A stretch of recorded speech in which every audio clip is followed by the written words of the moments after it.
The beast was a thing of nightmare and shadow, a creature of snapped bone and torn sinew. They called him Fenrir, a name whispered in the dark corners of the citadel, a name that tasted of blood and fear.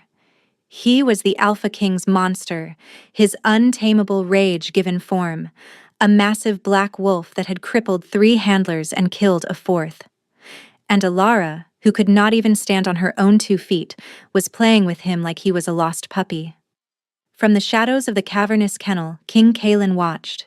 He stood as still as the stone around him, a ghost in his own fortress, his face a mask of cold, hard control. But inside, a storm raged. For 3 centuries he had ruled. For 3 centuries he had held his beast, his wolf, on a chain of iron guilt. No one touched Fenrir. No one approached him without whip and chain. No one saw the monster and offered it a gentle hand. No one until her. Alara was seated on the damp stone floor, her useless legs tucked to one side. She had a piece of dried fish in her hand, and the great beast, whose jaws could snap a man's spine, was taking it from her palm with the delicacy of a courtier. His massive head was level with her own. His ears, usually pinned back in a perpetual snarl, were pricked forward. His yellow eyes, normally burning with feral madness, were soft. She scratched him behind one of those ears, her fingers sinking into the thick, coarse fur. And then Kalin saw it. The thing that made the world stop on its axis. The beast's tail, a thick, powerful appendage that had only ever been used for balance in a lunge or a kill, gave a single, hesitant thump against the stone. Then another. A wag. Kalin's breath caught in his throat. The sound was like a crack in the foundation of his world. He had never seen it wag its tail. In 300 years of shared, tormented existence, he had never once seen his own soul show a flicker of simple joy. A cold, unfamiliar feeling coiled in his gut. It was not anger. It was not suspicion. It was something far more terrifying. It was hope. And he knew with a certainty that chilled him to the bone that this broken girl would be the end of him. 3 months earlier, the world had been nothing but shades of gray and pain. Ilara's world had been the size of a single room, its borders defined by the 4 posts of her bed and the window that looked out onto a muddy courtyard. She had been born with legs that would not obey her, twisted limbs that her father, a minor lord with grand ambitions, saw as a personal affront, a stain on his name. Her stepsister, Lyra, saw them as an opportunity. Lyra was beautiful, whole, and vicious. She moved through their father's house like a hunting cat, all grace and hidden claws, and Alara was her favorite prey. "Still here, little spider?" Lyra would coo, leaning against the doorframe of Alara's room. "I thought father would have found a deep, dark hole to hide you in by now. It's almost time for the tithe. The Alpha King's men will be here. We can't have you dragging your useless body around where they can see you." Alara said nothing. She had learned long ago that silence was her only shield. Her words only ever gave Lyra more ammunition. She kept her eyes on the book in her lap, a worn collection of sea charts and coastal maps. She traced the jagged lines of the Dragon's Tooth coast, the shores of the Iron Sea, the distant isles shrouded in mist. She could not walk, but in her mind she could sail. The tithe was a yearly offering of goods and service to the Alpha King, Kalin, the ruler of the northern archipelago. He was a figure of legend, a king said to be as cold and unforgiving as the winter sea itself. Lyra was obsessed with him. She dreamed of being presented at court, of catching his eye, of becoming his queen. "One of his guards was injured last year," Lyra mused, tapping a perfectly manicured nail against her chin.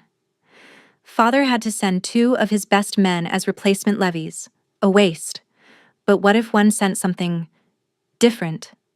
A gesture of loyalty, of justice. A cold dread seeped into Alara's bones. She knew that look in Lyra's eyes. It was the look she got before she did something truly cruel. The next day, the captain of her father's guard had come to her room. He would not meet her eyes. He said there had been an incident. A valuable tapestry, a gift meant for the king, had been found slashed to ribbons. Her knife, the small one she used for cutting the pages of new books, was found beside it. It was a lie. She hadn't left her room. But her father had accepted the story without question. It was the excuse he had been waiting for her entire life.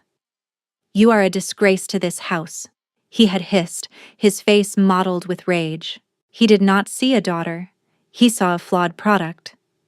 "You will be sent to the citadel. Not as a lady, but as a penitent. You will work off your debt of shame.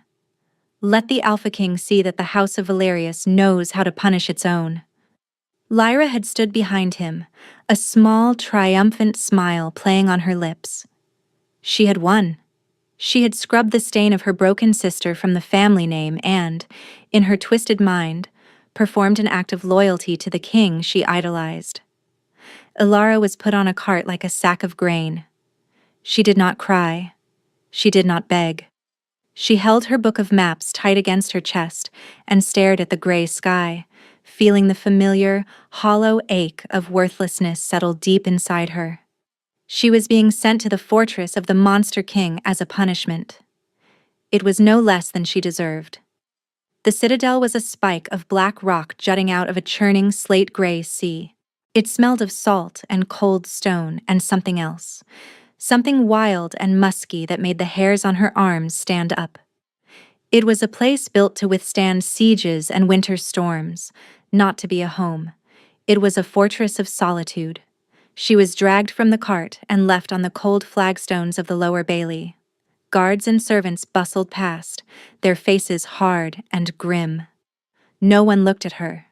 She was less than invisible. She was refuse. Hours passed. The cold seeped through her thin cloak, and a damp chill settled in her bones. She clutched her book, the last piece of her old life, the only thing that was truly hers. Finally, a stern, hawk-nosed woman in the gray livery of the Citadel staff stopped before her.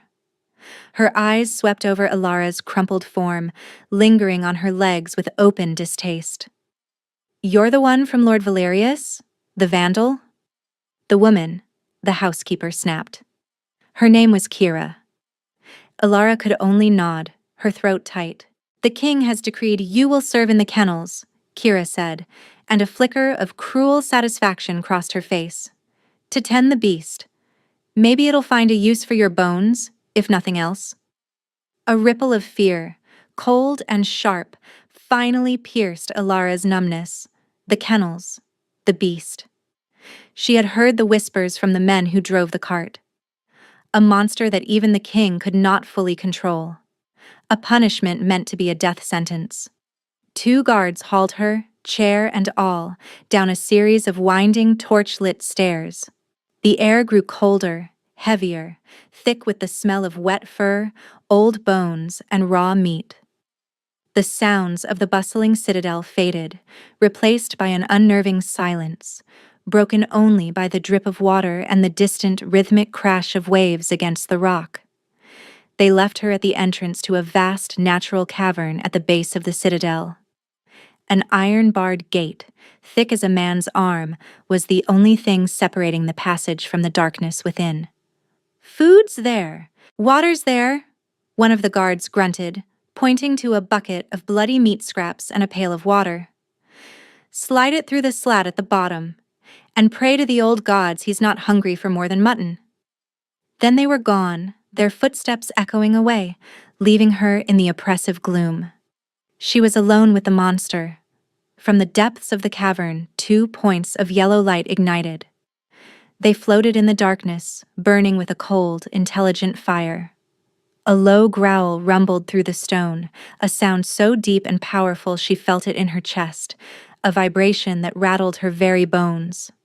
This was it, the end of her worthless life. She was a broken toy, thrown into the monster's cage. And in that moment, a strange sort of peace settled over her. She had nothing left to lose. Fear was a luxury for people who had hope. Slowly, painfully, she lowered herself from her worn wooden chair to the floor. She dragged her body forward, her arms trembling with the effort, until she was sitting before the iron gate. She did not try to push the food through. She simply sat, her back against the cold, damp rock, and looked into the darkness. "Hello," she whispered, her voice barely a breath. "My name is Alara." The growling stopped. The yellow eyes blinked. "They sent me here to die, I think," she continued, her voice gaining a sliver of strength. "But they've been trying to get rid of me my whole life. You'll have to get in line."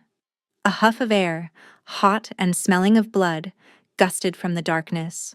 A massive, shadowy form shifted. The beast took a step forward, then another. He was larger than any wolf she had ever read about, a creature of pure primal power.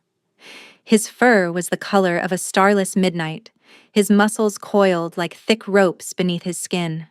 Scars, old and new, crisscrossed his muzzle and flanks. He stopped just shy of the bars, his great head lowered, those burning eyes fixed on her.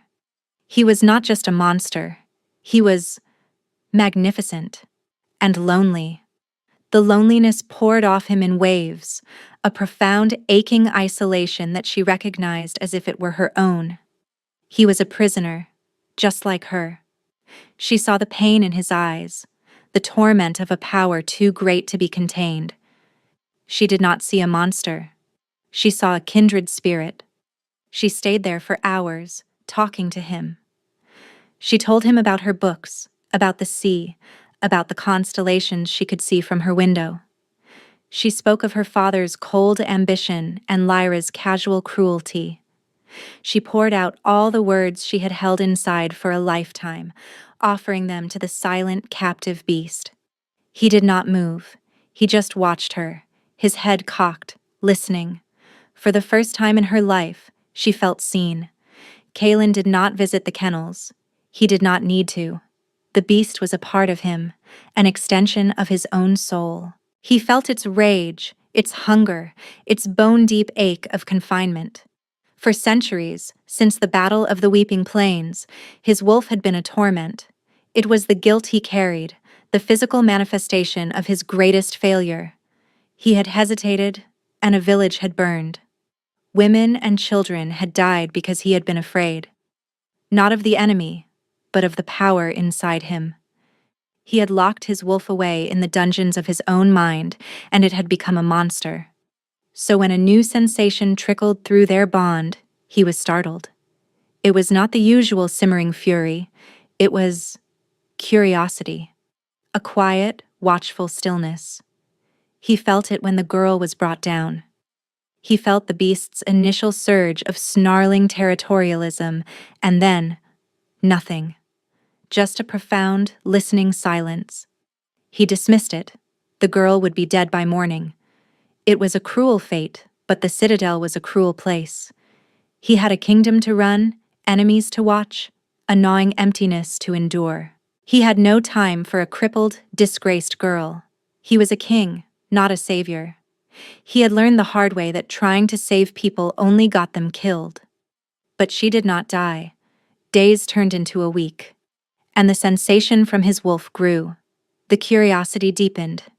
He felt a flicker of something else, something he couldn't name. A lessening of the constant grinding pressure in his own chest. He began to hear things, whispers among the staff. The crippled girl was still alive. She spent all her time by the gate. She talked to the beast. She sang to it sometimes, soft, sad songs of the sea. Kira, the housekeeper, reported to him, her face tight with disapproval. "She is a witch, Your Majesty. She has enchanted the beast. It will not eat the scraps we give it. It only eats what she offers." Kaelin had said nothing, but a seed of doubt was planted. A witch? Or something else? He knew his beast. It could not be enchanted. It was rage and guilt and primal instinct. It could only be met with greater force or absolute submission. It could not be tamed. He started having his own meals brought to his solar, the high, lonely room at the peak of the Citadel.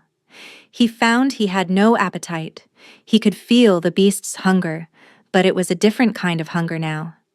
Not for blood, but for presence, for the sound of the girl's voice. He began to resent her, this broken, useless girl. Who was she to come into his fortress and disturb the bitter, predictable balance of his torment? He saw her as a contamination, a weakness. She was a variable in an equation he had spent centuries trying to solve. He decided he would go down there and put an end to it. He would order the guards to remove her, to put her to work scrubbing floors where she belonged. He went at night, cloaked in shadow, his footsteps silent. He was the king. He did not need a torch. He knew every stone of his prison. He found her asleep, curled on a pile of old sacks she had dragged near the gate. Her book was open in her lap. And inside the kennel, the beast was not pacing, not snarling. It was lying down, its massive body pressed against the bars, as close to her as it could get. Its breathing was slow and even. It was at peace. Kalen stopped, hidden in the archway. He felt it through the bond, a profound, restful calm he had not known in 300 years. The gnawing rage was gone. The restless energy was still. For the first time, his own mind was quiet. He looked at the girl. In the faint light filtering from a high grate, her face was pale, her features delicate. Her hair, a tumble of dark curls, was messy. She looked impossibly fragile, a broken bird. And she had done what his armies, his titles, his centuries of iron will could not. She had soothed the beast. He did not order her away. He turned and walked back up the stairs, his mind a whirlwind of confusion and a strange, unfamiliar ache. He saw her as a threat not to his kingdom, but to the walls he had built around his own dead heart. He decided to let her stay. For now. He would watch her. He would understand how she was doing this. He saw her as a puzzle to be solved, a weapon to be understood, a genuine adversary to the miserable peace he had made with his own damnation. Their strange, silent relationship continued. Ilara would spend her days by the gate, and Kalen would watch from the shadows. He learned her routines. He saw how she would painstakingly clean the beast's side of the cavern, dragging a broom with her arms, pulling buckets of clean water to wash the stones. He saw how she would save the best pieces of meat for Fenrir, picking them out from the slop bucket with her bare hands. He saw her talking to the beast, her voice a low murmur. He couldn't hear the words, but he could see the effect. He saw the massive wolf rest its head on its paws, its eyes soft. He saw it nudge a discarded bone closer to the bars for her, an offering. He started sending better food down. Cuts of fresh venison, fish from the morning's catch. He told Kira it was to keep the beast's strength up. He told himself the same thing. It was a lie. He was feeding the girl. Ilara noticed the change in the food. She thought one of the kitchen boys had taken pity on her. It never occurred to her that it came from the king. The king was a figure of cold, distant power. A tyrant who allowed his staff to throw a crippled girl into a monster's den. She hated him for his cruelty, for the casual disregard that had defined her entire existence. He was just a more powerful version of her father. One evening, a storm rolled in from the Iron Sea. Thunder cracked like the sky breaking apart, and lightning lit the cavern in stark, terrifying flashes. Fenrir was frantic. He paced and snarled, his claws scraping against the stone. The sound was deafening, the rage pouring from him a palpable force. Ilara was terrified, but not of the beast. She was afraid for him. She could feel his panic, his primal terror of the storm. Without thinking, she pulled herself close to the bars, her hands gripping the cold iron. "Shh, it's all right," she said, her voice shaking but clear. "It's just noise. It can't hurt you in here. I'm here. I won't leave you." The beast stopped its pacing. It turned its massive head, its eyes wild. It let out a whimpering sound, a noise so full of pain and fear it broke her heart. "I know," she whispered. "I know you're scared. I get scared too." She began to sing, an old sailor's shanty her mother used to sing to her, a song about a ship finding its way home through a storm. Her voice was small against the thunder, but it was steady. Slowly, the great beast sank to the ground. It crawled toward her, pressing itself against the bars again, and rested its head near her hands. She reached her fingers through the bars, not touching him, but just being close. He closed his eyes, and his trembling subsided. From the shadows, Kalen watched, and his heart, a thing he had thought long dead, gave a painful lurch. The storm did not frighten his wolf. His wolf was the storm. The beast was reacting to his own buried memory. The night the village burned, there had been a storm. The thunder had covered the screams. The girl was not calming the beast. She was calming him. He felt an overwhelming, terrifying urge to go to her, to thank her, to touch her. He clenched his fists, his nails digging into his palms. He was the Alpha King. He did not feel gratitude. He did not feel need. He was a fortress. He turned and fled from the warmth she offered, back to the cold safety of his solitude. He hated her for making him feel. He hated himself for wanting it. The news that Lyra was coming to the Citadel arrived like a shard of ice in Alara's gut. Her father had sent a message. Lyra was to be presented to the king, a reward for her family's unflinching loyalty. Alara knew what that meant. Lyra was coming to claim her prize, and to gloat. When Lyra swept into the kennels a week later, she was a vision of courtly perfection. She wore a gown of emerald silk. Her hair was a marvel of intricate braids, and she smelled of expensive perfume that did little to mask the scent of her venom. 2 hulking guards stood behind her, their faces grim. "Sister," Lyra said, her voice dripping with false sweetness. "I see you found your place. Among the animals and the filth. It suits you." Alara said nothing. She was sitting with her back to the gate, mending a tear in one of the old sacks she used as a cushion. Fenrir was quiet behind her, a silent, watchful presence. "The king is a remarkable man," Lyra prattled on, walking the perimeter of the cavern as if inspecting it. "So powerful, so decisive. He appreciates justice. He was very impressed when father told him how we dealt with your little crime." Alara's hands stilled. There was no crime. Lyra laughed, a high, tinkling sound that grated on the nerves. "Oh, Alara, still so naive? Does it matter? You're here. I'm here. And soon I will be queen. And my first act will be to clean the citadel of its refuse." Her eyes flickered toward Alara's legs with undisguised contempt. A low growl rumbled from behind Alara, deep and menacing. Lyra's eyes widened slightly.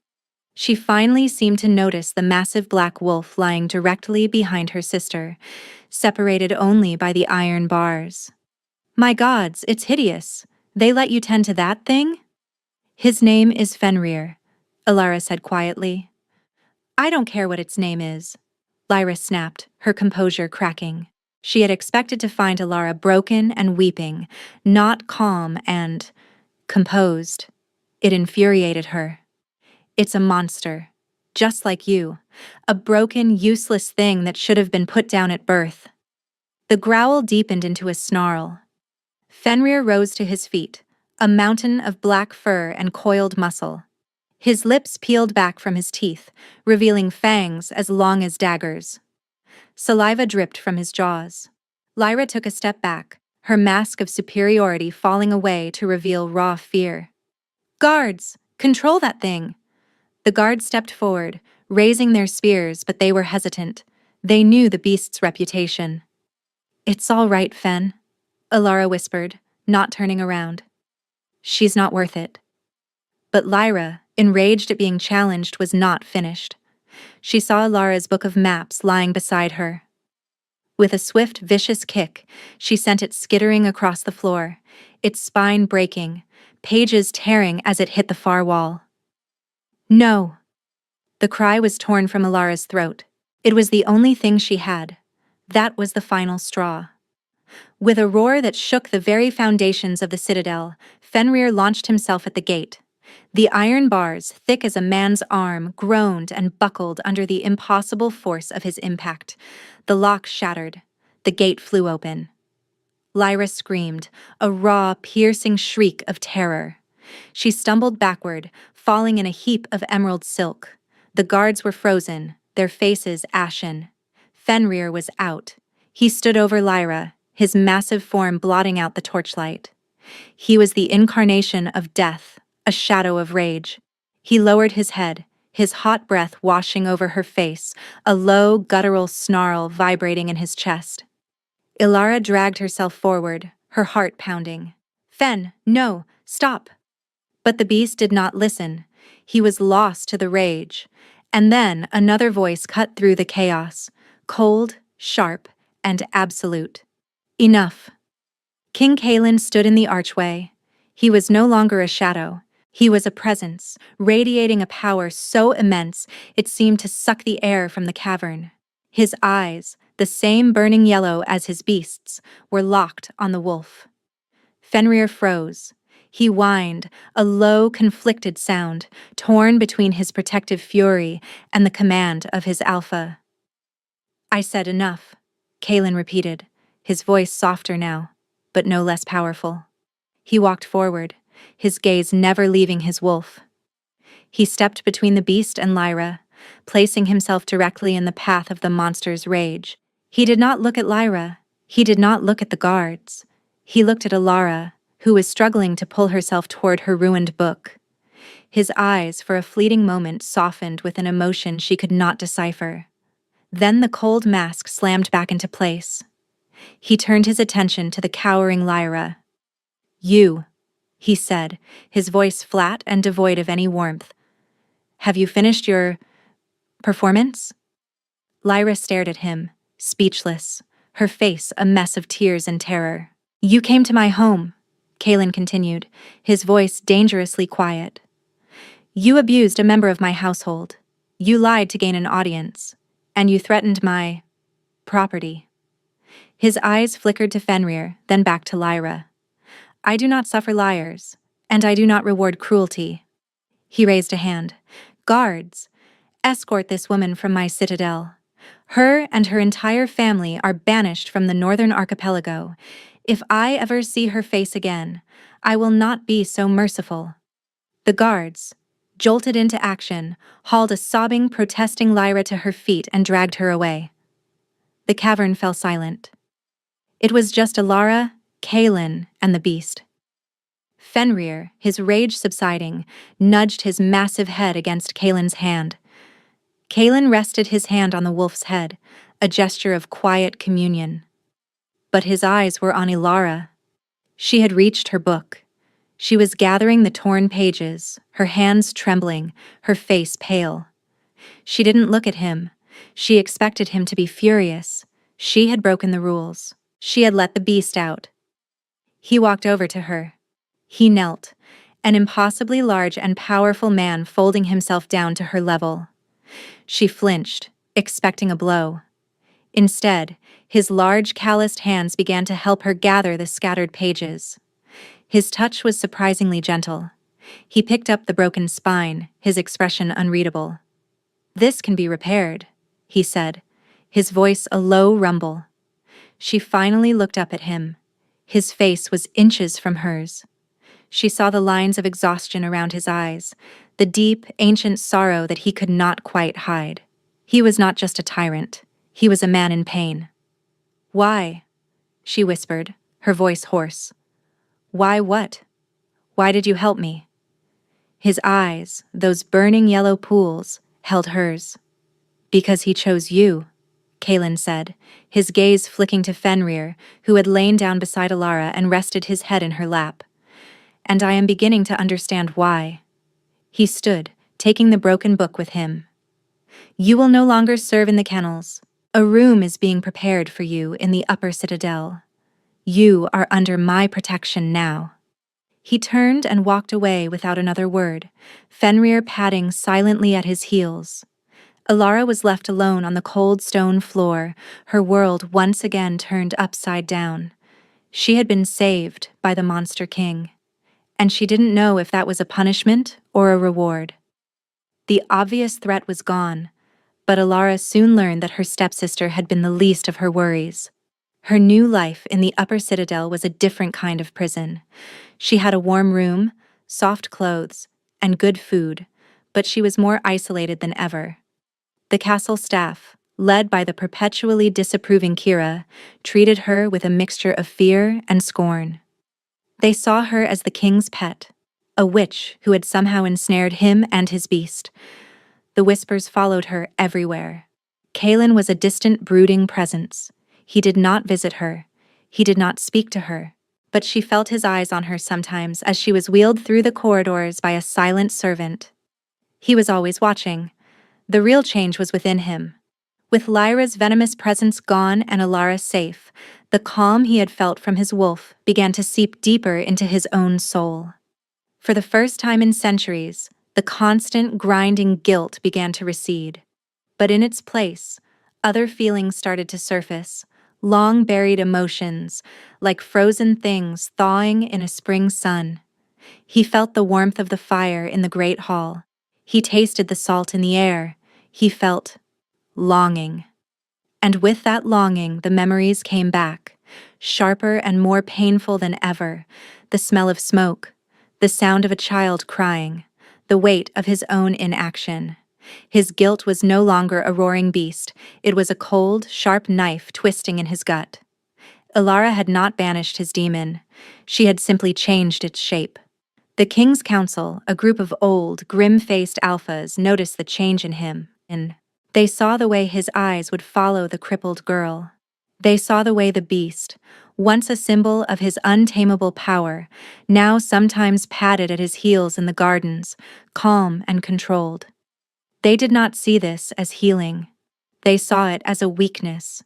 Elder Vorlag, the head of the council, was a man carved from granite and tradition. He believed the king's strength came from his cold detachment. The girl is a blight, he argued in a closed council meeting. She is an outsider, a cripple. Her bond with the royal wolf is unnatural. It is a parasite, draining the king's rage, the very thing that protects this land. The council decided to act. They saw Alara as a threat to the stability of the kingdom. They needed to expose her, to break her hold on the king. Their opportunity came during the midwinter feast. The great hall was filled with the pack's lesser lords and allies. It was a rare time of gathering, a show of the king's power. Kaelin had insisted Alara be there. She sat in her chair near the hearth, away from the main table, feeling small and out of place. In the middle of the feast, Elder Vorlag stood, his goblet raised. "A toast," he boomed, his voice silencing the hall. "To the king, and to the strength of his line." The hall echoed with cheers, but Vorlag was not finished. He turned, his cold eyes landing on Alara. "We are a people of strength," he declared. "Our power is in our blood, in our bodies. We are wolves. We do not suffer weakness. And yet, a weakness has been allowed to fester in our very heart." A hush fell over the hall. Kaelin, seated on his throne, went rigid. His eyes narrowed, a dangerous glint appearing in their depths. A crippled girl, a commoner, has somehow formed a bond with the royal wolf, Vorlag announced, pointing a damning finger at Alara. "This is not a blessing, it is a curse. Her brokenness is a conduit for a dark magic, a parasitic bond that is draining our king's power, leaving us vulnerable. She is not a companion to the beast. She is its keeper, and she is bleeding it dry." The accusation hung in the air, thick and poisonous. The lords and ladies stared at Alara, their faces a mixture of shock, fear, and growing hostility. Her disability, her otherness, was now proof of her guilt. The hidden nature of her bond was being twisted into a weapon against her. "This is a lie." Kaelin's voice was a low growl, but before he could say more, the great doors of the hall burst open. A guard, his face pale and bloodied, stumbled in. "Your Majesty, ships, in the bay, an armada flying the banner of the Stonefang Pack." Chaos erupted. The Stonefang pack were old rivals from across the sea, brutal raiders known for their savagery. Vorlog seized the moment. "You see," he roared, his voice ringing with fanatic conviction. "The king's power wanes, and our enemies are at the gate. The witch has made us weak." He drew a long ceremonial knife from his belt. "The curse must be purged." He advanced on Alara, his eyes wild with zealotry. The lords, caught up in the panic and fear, did not move to stop him. They saw her as the cause of their doom. Alara was frozen in her chair, a rabbit before a wolf. There was nowhere to run. "Vorlog, no!" Kaelin roared, leaping from his throne. But the hall was in chaos. Other council members loyal to Vorlog moved to intercept him, their own blades drawn. The invaders were at the gates, and his own council was betraying him. The crisis was here. She was in danger. Vorlog reached her, his hand grabbing a fistful of her hair, yanking her head back. The knife came up, its silver edge glinting in the firelight. "For the good of the pack," he snarled. A black shape exploded from the shadows near the throne. It was Fenrir. With a deafening roar, he launched himself across the hall. He was not a wolf now. He was a tidal wave of fury. He slammed into Vorlog, sending the old alpha flying. The knife clattered across the floor. But the danger was not over. Stonefang warriors were now pouring into the hall, their axes and swords reaping a bloody toll. The Citadel guards, caught between the invaders and the internal mutiny, were in disarray. Kaelin fought his way through the melee, his own great sword a blur of silver. His eyes were locked on Alara. He had to get to her. He cut down 2 Stonefang warriors and one of his own treacherous councilmen, his face a mask of cold fury. He had let his guilt paralyze him once before. He would not make that mistake again.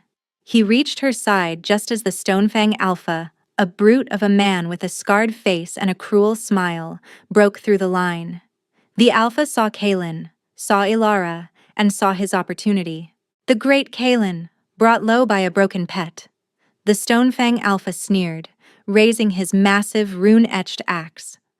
"I will take your throne and your whore." He swung, not at Kaelin, but at Ilara. Kaelin moved faster than thought. He threw himself in front of her, his own body shielding hers. He brought his sword up to block, but the axe was too powerful. It sheared through his sword and bit deep into his shoulder and chest, a mortal wound. Kaelin grunted, staggering back. He fell to one knee, the light beginning to fade from his eyes. He had saved her, but it had cost him everything.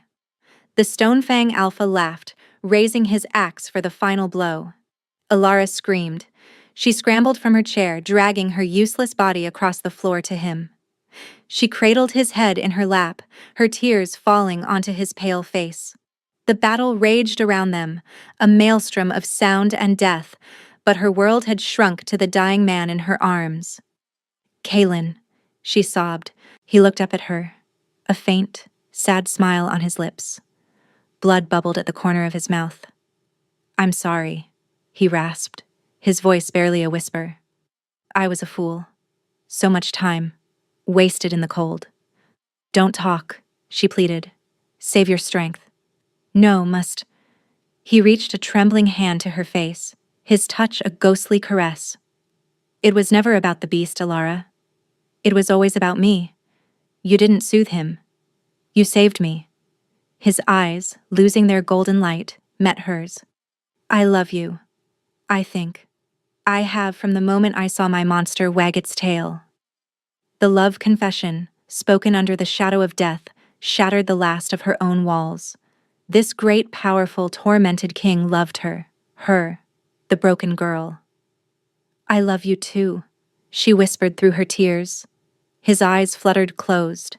His hand fell away. His breathing stopped. He was gone. A cold, empty silence fell over her heart, a void more terrifying than any sound of battle. He was gone. The man she loved was dead.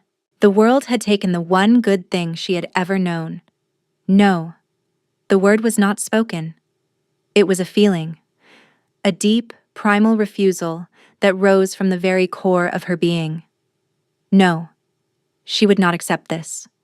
She would not let him go. She pressed her hands to the gaping wound in his chest, pouring all of her love, her grief, her desperate, hopeless will into him. She felt the bond between them, the fragile thread that had connected her to Fenrir, and through him, to Kaelin.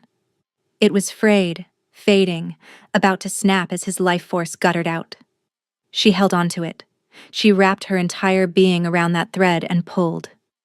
"You will not die," she whispered, her voice raw with power. "I will not let you." And then, something inside her broke. Or perhaps, something was finally unlocked. It was not her power. It was their power. Her love, her soul, became a conduit. She felt a surge of energy, a torrent of life force, not from her, but through her. It flowed down her arms, into her hands, and into Kaelin's still body, a river of pure silver light. The world erupted in brilliance. A wave of energy, visible and potent, exploded outward from them. It was not fire or force. It was life. It was renewal. The wave washed over the great hall. The dying groaned and sat up. The wounded found their injuries closing. The very stones of the citadel seemed to hum with a new vitality. The Stonefang warriors, untouched by the healing wave, cried out in terror. They saw Ilara, kneeling over their king, glowing with a soft silver light that was more terrifying than any weapon. Kaelin's body, in her arms, was also beginning to glow, a fierce, molten gold. The Stonefang Alpha stared, his face a mask of disbelief. What? What are you? Kaelin's eyes snapped open. They were no longer just yellow. They were solid gold, blazing with a power that was ancient and absolute. The wound in his chest was gone. He rose to his feet in a single, fluid motion, pulling Ilara up with him. He held her close, her feet dangling off the ground, her body weight nothing to him. He was whole. The guilt, the hesitation, the centuries of cold torment. They were not gone, but they were integrated.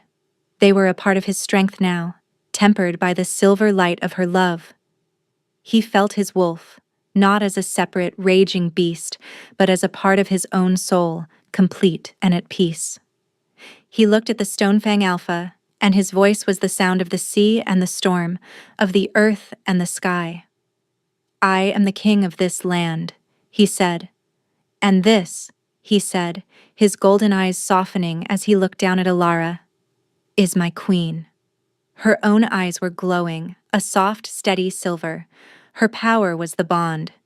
It amplified his. It completed him. Together, they were more than just two people. They were a force of nature. The remaining invaders threw down their weapons and fell to their knees. They had come to fight a wolf king. They had found gods. The battle was over. The traitors were rounded up. The invaders were taken as prisoners. But Kaelin and Ilara saw none of it. They stood in the center of the ruined hall, holding each other, just breathing. He was alive. She was whole. The world had tried to break them, and it had only forged them into something stronger. He gently lowered her back into her chair, his hands lingering on her arms. He knelt before her, the great Alpha King on his knees before the girl he had once dismissed as worthless. "You saved me," he said, his voice thick with emotion. "No," she whispered, reaching out to touch his face, her fingers tracing the line of his jaw. "We saved each other." He captured her hand, pressing a kiss to her palm. He looked at her, truly looked at her, and saw not her broken limbs, but the impossible strength of her spirit. He saw the woman who had faced his monster without fear, who had healed his soul with a whisper, who had defied death itself for him. He saw his mate, his equal, his everything. 3 months later, the citadel was transformed. The grim black stone seemed warmer, softened by the new life that bloomed within it.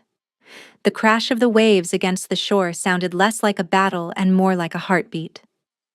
The northern archipelago was at peace, ruled by a king who had found his heart and a queen who had found her power. Ilara never walked. Her legs remained as they were, but it no longer mattered. She had found a different way to move through the world. Through the bond, she could feel the entire pack, every man, woman, and child in their territory. She felt their joys, their sorrows, their fears. Her empathy, once a source of private pain, was now her greatest strength. She advised Kaelin with a wisdom and compassion the kingdom had never known. Her official title was Queen, but the people called her the Heart of the Pack. Kaelin was a different king. The cold, ruthless ruler was gone, replaced by a man of quiet strength and profound warmth.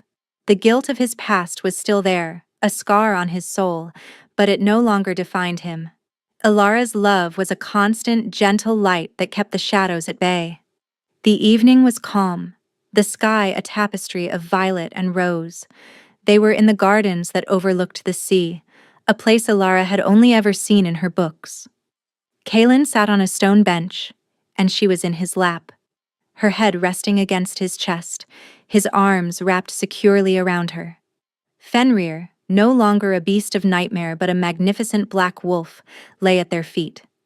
His head was resting on Ilara's knee, and his eyes were closed in contentment. Kaelin leaned down, his lips brushing her hair. "What are you thinking about?" he murmured. "The sea," she whispered. "I used to dream of sailing away on it, to find a place where no one would look at me with pity. And now?" She turned her head, her silver eyes meeting his gold. She smiled, a real radiant smile that made his heart ache with love. "Now I know I was never meant to sail away. I was meant to be an anchor." He kissed her, a long, slow kiss full of promises and tomorrows. It tasted of salt and love and home. As he held her, Fenrir shifted at their feet. The great black wolf let out a contented sigh, and his tail gave a single, solid thump against the stone path. Then another, and another.